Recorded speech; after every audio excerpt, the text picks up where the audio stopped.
Oké, dames en heren, demonstratie is waaroor karate gaan en hoekom ons karate doen.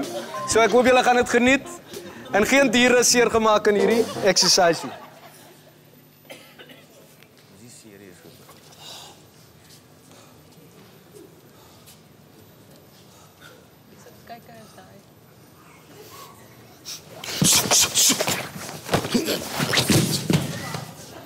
One down.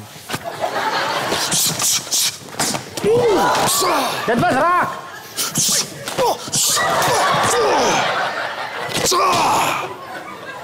Sy lijkt te ernstig. Hij gaat jou klappen. Hij gaat jou klappen. Ik ken haar klap. Ja! Onder klap. Klap.